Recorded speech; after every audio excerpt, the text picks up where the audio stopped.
దూత media power of news. Welcome to దూత media. Andhra Pradesh CM Chandrababu Naidu రాయలసీమకు జీవనాడిగా పిలువబడే హంద్రీ నీవా సుజల శ్రవంతి ప్రాజెక్టు ఫేజ్ 1 కాలువల నీటిని విడుదల చేశారు. నంద్యాల జిల్లా నందికొట్కూరు మండలంలోని మల్యాల పంపింగ్ స్టేషన్ వద్ద గురువారం 2 మోటార్లను ఆన్ చేసి శ్రీశైలం బ్యాక్ వాటర్స్ నుంచి కృష్ణా నది నీటిని రాయలసీమ జిల్లాలకు పంపే కార్యక్రమాన్ని ప్రారంభించారు. ఈ కార్యక్రమంలో జలవనరుల మంత్రి నిమ్మల రామానాయుడు, ఆర్థిక మంత్రి పయ్యావుల కేశవ్, మంత్రి బీసీ జనార్దన్ రెడ్డి, ఎంపీ బైరెడ్డి శబరి, అధికారులు, ప్రజాప్రతినిధులు పాల్గొన్నారు. చంద్రబాబు జలహారతి ఇచ్చి నీటిని విడుదల చేశారు. ఆ తర్వాత జలవనరుల శాఖ ఏర్పాటు చేసిన ఫోటో ఎగ్జిబిషన్ ను చూసి ప్రాజెక్టు మ్యాప్లు, ఆయకట్టు వివరాలను పరిశీలించారు. చంద్రబాబు సోషల్ మీడియా ద్వారా తన ఆనందాన్ని వ్యక్తం చేశారు. రాయలసీమ రైతులకు నీళ్లిచ్చి వాళ్ల జీవితాల్లో మార్పు తెచ్చే ఈ కార్యక్రమం తనకు ఎంతో సంతోషాన్ని ఇస్తోందని చెప్పారు. హంద్రీ నీవా ప్రధాన కాలువ విస్తరణ పనులను వేగంగా పూర్తి చేశామని, ఫేజ్ 1 ని ముగించి మల్యాల నుంచి నీటిని విడుదల చేశామని తెలిపారు. కాలువ సామర్థ్యం 2200 క్యూసెక్కుల నుంచి 3850 క్యూసెక్కులకు పెరిగిందని, ఇది రాయలసీమ రైతులకు పెద్ద ఊరటనిస్తుందని అన్నారు. ఈ పనులను రికార్డ్ సమయంలో ముగించిన అధికారులు, ఇంజనీర్లు, కాంట్రాక్టర్లకు ధన్యవాదాలు తెలిపారు.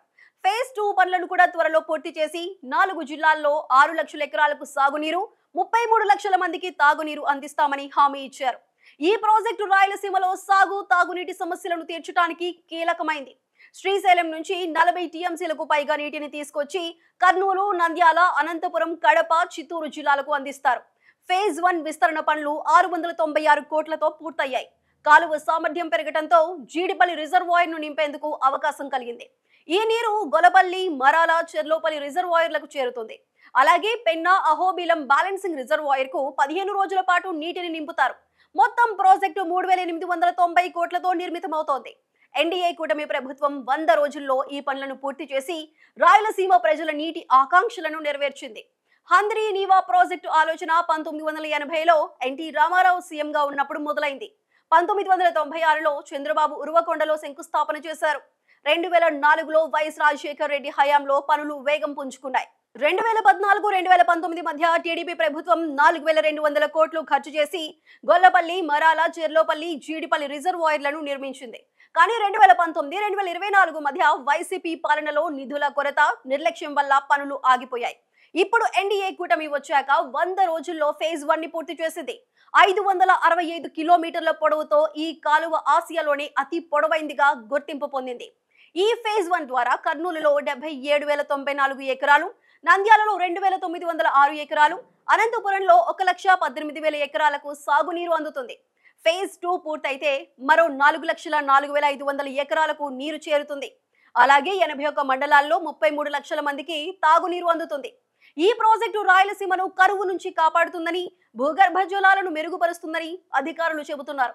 చిత్తూరు జిల్లాలో కుప్పం, పుంగనూరు వరకు నీరు చేరేలా పనులు జరుగుతున్నాయి. రాయలసీమలో వ్యవసాయం, ఉద్యానవనాలు, పరిశ్రమలు వృద్ధి చెంది ఆర్థికంగా ప్రజల జీవన ప్రమాణాలు మెరుగవుతాయని ఆశిస్తున్నారు. చంద్రబాబు మాట్లాడుతూ రాయలసీమలో పుట్టి పెరిగిన తాను ఈ ప్రాంత సమస్యలను బాగా అర్థం చేసుకున్నానని చెప్పారు.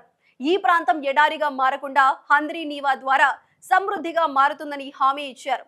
వ్యవసాయం, ఉద్యానవనాలతో రాయలసీమను రతనాలసీమగా మారుస్తామని, ప్రజల ఆదాయాన్ని పెంచేందుకు కృషి చేస్తామని అన్నారు. తెలంగాణతో నీటి విషయంలో సహకరించి కృష్ణా, గోదావరి నీటిని సమర్థవంతంగా వాడుకుంటే 2 రాష్ట్రాల్లోనూ కరువు సమస్యను పరిష్కరించవచ్చని సూచించారు. ఈ ప్రాజెక్టు రాయలసీమ రైతులకు ఆశాకిరణంగా నిలుస్తుందని, వ్యవసాయ విప్లవానికి దారితీస్తుందని అధికారులు, రైతులు ఆశాభావం వ్యక్తం చేస్తున్నారు. For more updates keep watching Dootha media. For more updates please subscribe Dootha media.